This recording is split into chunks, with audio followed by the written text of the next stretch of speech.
Senator from Oklahoma. Mr. President, I'd ask unanimous consent that Senator Wyden and I both be able to complete our remarks before the vote. Without objection.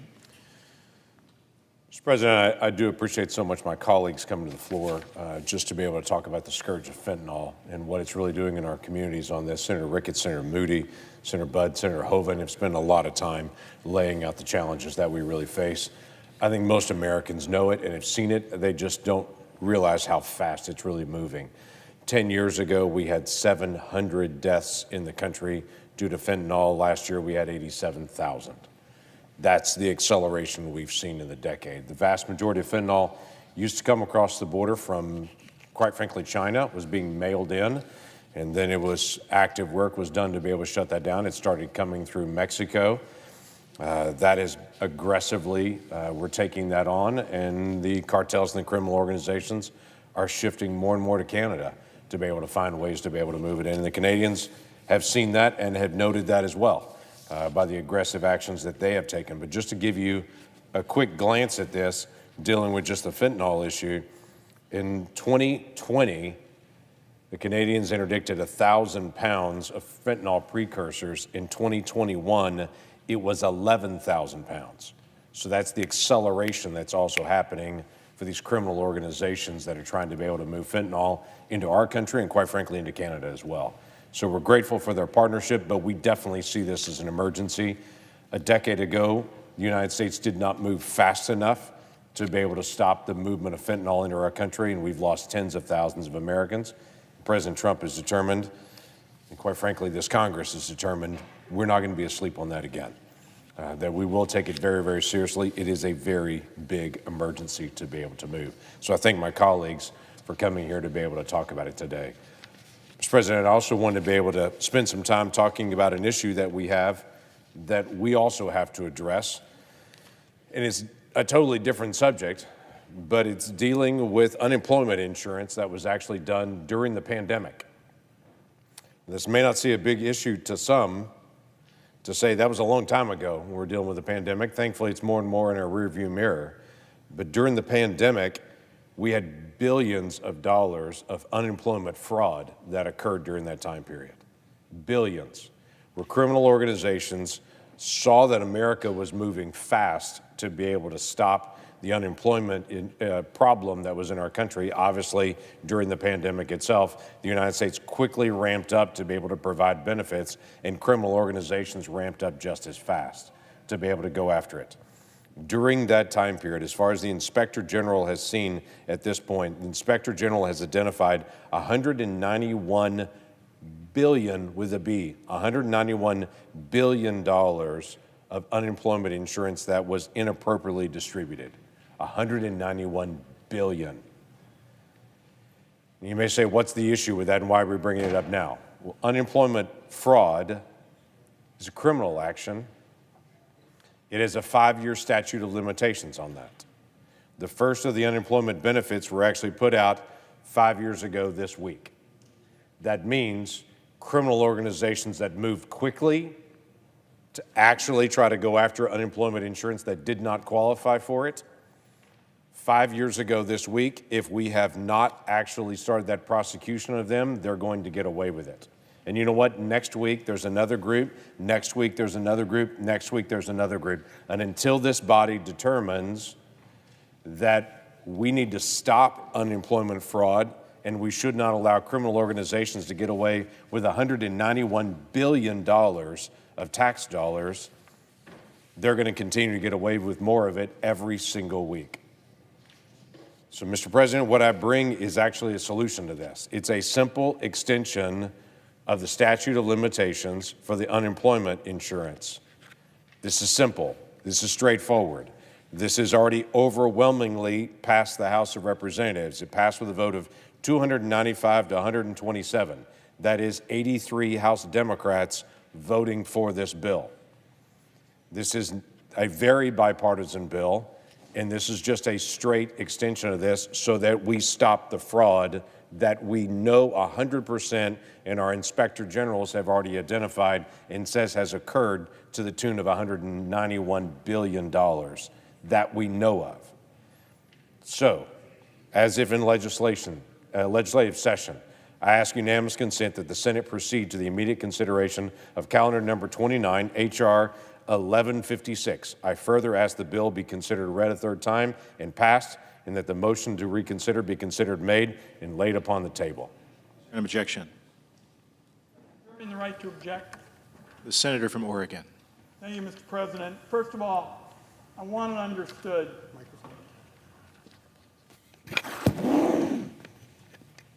I want it understood that we take a backseat to nobody when it comes to fighting this fraud. And that's why I negotiated a bipartisan package in the last Congress dealing with a host of issues relating to addressing fraud and making improvements to unemployment insurance. I negotiated that bill with our ranking member, now the chairman of the Finance Committee, and I'm a little struck by what's going on here because my colleague, my friend from Oklahoma, was a co-sponsor of that proposal. In other words, we did what the American people say they want, which is to have people find common ground on common sense matters like fighting fraud. Our bipartisan proposal went after pandemic-era fraud by extending the statute of limits on prosecutions. It would help to prevent fraud in the future. It would help states improve their unemployment insurance programs to get benefits out on time in the event of a big economic crash like we saw in 2020. It would make better use of data to prevent abuse.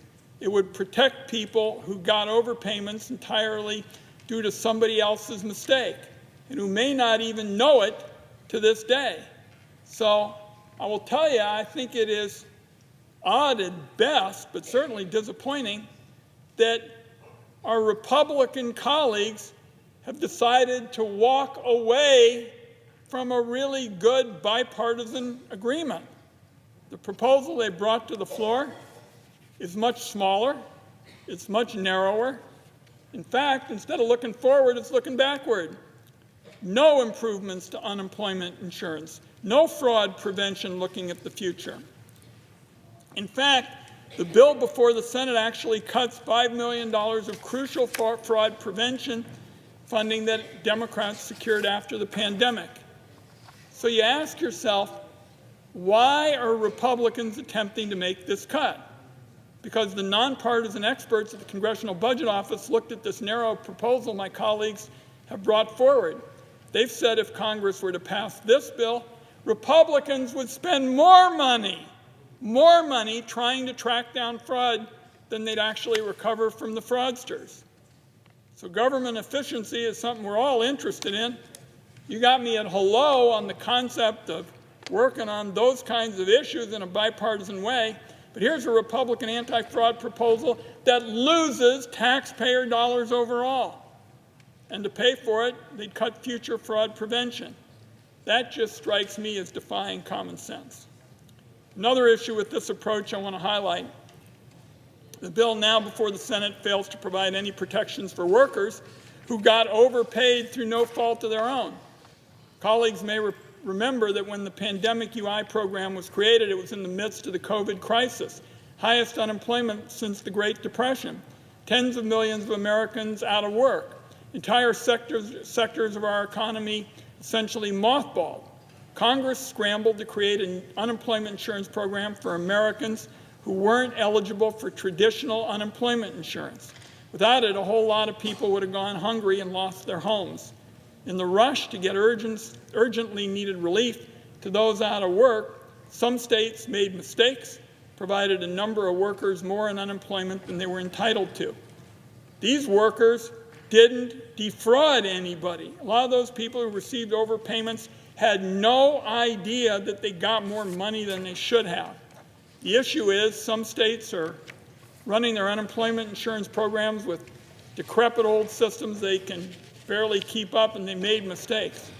Now, 5 years down the line, my colleagues on the other side of the aisle want to claw back these payments, even from people who did nothing wrong. In fact, some of these people to this day aren't even aware that they were overpaid. They certainly aren't fraudsters. The states made mistakes in the heat of an economic crisis. The Congress shouldn't be punishing individual workers who had no idea in the first place what was going on. A final issue with the proposal. The Trump administration has made a mockery of fraud prevention by illegally firing the Department of Labor Inspector General. The Inspector General's office successfully oversaw unemployment fraud investigations throughout the pandemic. In my view, firing the Inspector General is a big setback in the fight against fraud in the unemployment insurance program.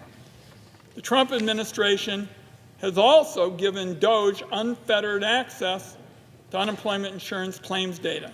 The bill before the Senate would allow DOGE to falsely accuse innocent workers of fraud years after unemployment insurance helped them keep food on the table during the pandemic. That is not being tough on fraud. That is making innocent people victims. Democrats are all in on bringing criminals who defrauded the UI system to justice and building a more reliable, durable unemployment insurance system for the future. That is why, colleagues, we negotiated a really strong, bipartisan, anti-fraud, package.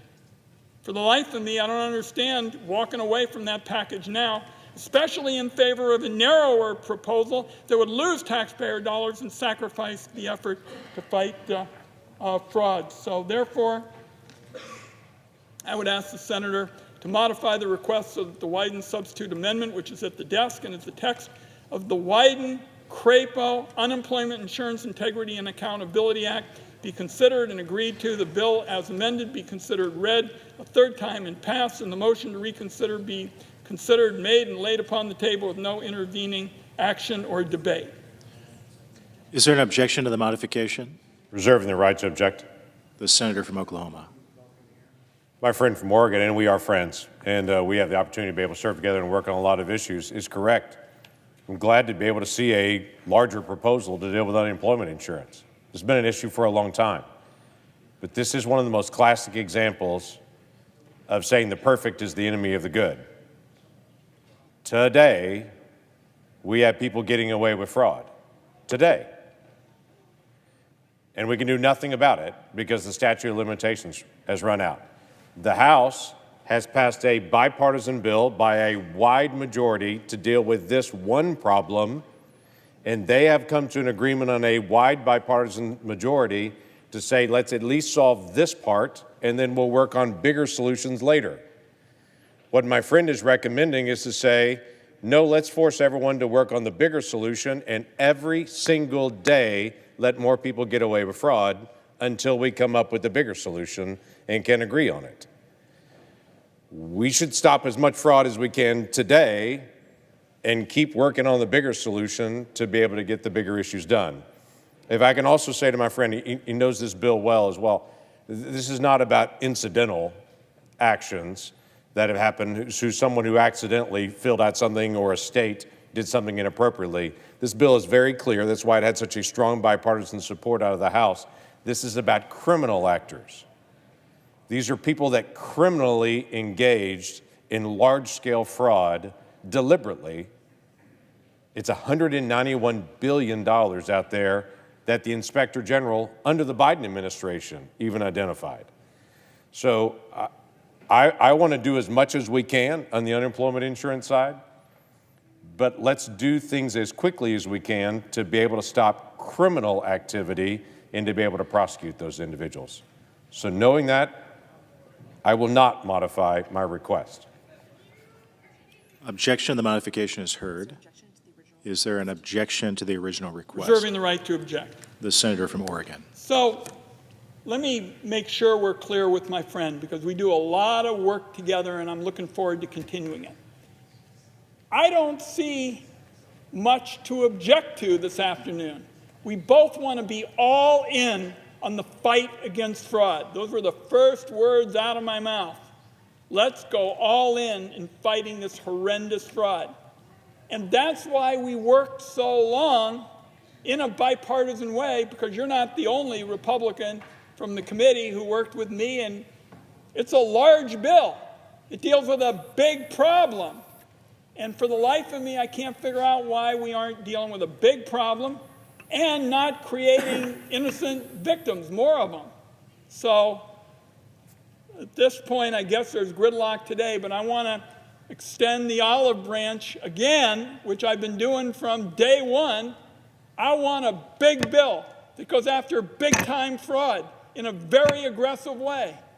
And I'm still baffled by why we're not out here with a whole lot of Republicans who are co-sponsors of my bill, with the senator from Idaho as the chair, and saying this is the way we ought to be governing.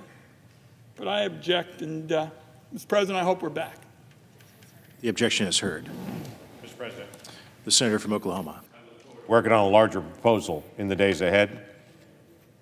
That larger proposal is not going to move in the House in the next month, or 2 months. And in the meantime, we're going to have criminal organizations getting away with it over and over and over again. So let's move as much as we can, as fast as we can. But at least at this point, let's solve what we can today. Mr. President, Senator from Oregon. just very briefly, my colleague says nothing's going to happen in the House to fight fraud.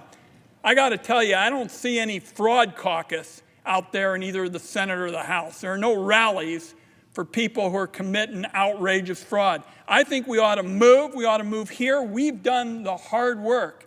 We've done the heavy lifting. And my colleague from Oklahoma knows what it's like when he's trying to put together a bipartisan bill. We've done that work.